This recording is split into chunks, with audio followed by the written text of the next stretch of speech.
दा बे बोनाया जाहैदों आगर आरो माथानि गेजेराव दा सानैबो बोनानो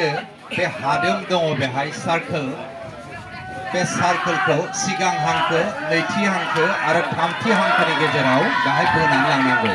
बयबो आखाइ खबनानै हो बे बा पइन्ट मोनबाय आगरा दानिया नारनाय दा नारनानो बे हादोमनि बायरायाव नारहरनानै होनांगौ बेहाय मोनथाम सार्कोल दं हांखो दं सेथि हांखो नैथि हांखो आरो थामथि हांखो सेथि हांखोआव नारनो हायोबा से पइन्ट नैथि हांखोसिम नारनो हायोबा 3 पइन्ट आरो थामथि हांखो दानिया जाहैदों बखंनाय दा बे बखंनाया बे एखे स्टाइलावनो आरो दा गेलेबाय थानाया आगरा जाहैदों चिरांनि आरो माथाया जाहैदों उदालगुरिनि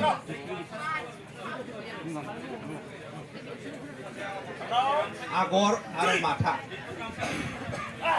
बे ग्रीन कालार बेखौ बाग्रायनाय दा 5 पइन्ट मोनबाय दानिया जाहैदों दैखांनाय दैखांथारनांगौ हान्थुसिम दैखाङोबा से पइन्ट जानजिसिम दैखाङोबा 3 पइन्ट आरो गोजौसिम दैखांनो हायोबा 5 पइन्ट मोननाय जागोन दा सानैनि गेजेराव जुजिगासिनो 5 पइन्ट मोनबाय आखाइ खबनानै हो रायजो राजा नोंथांमोन दानिया नायदो नोंथांमोन बे जाहैदों दा खुग्लुब आगरा खुग्लुबबाय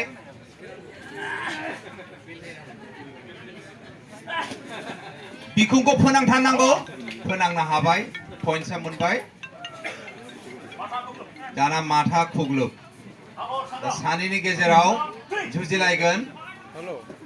बेलथायथारनांगौ बेलथायनो हाबाय बिखुङा नांबाय दाना जाहैदों नखर सेनाय दा सानैनि गेजेराव सोर बांसिन पइन्टस लानो हायो गेजेराव जिरायनानै आथिं बा आखायाव हमनानै बोनो हायो दा सानैनि गेजेराव जुजिलायगासिनो दं आखाइ खबनानै हो रायजो राजा सानैजों जुजिलायगासिनो दङ सोर बांसिन पइन्टसखौ लानो हायो दा बे जोंना रेफारि बिथाङा दा डिक्लेयार खालामगोन आगर जाबाय दानिया हिन्जावसाफोरनि फैदो हिन्जावसाफोरनि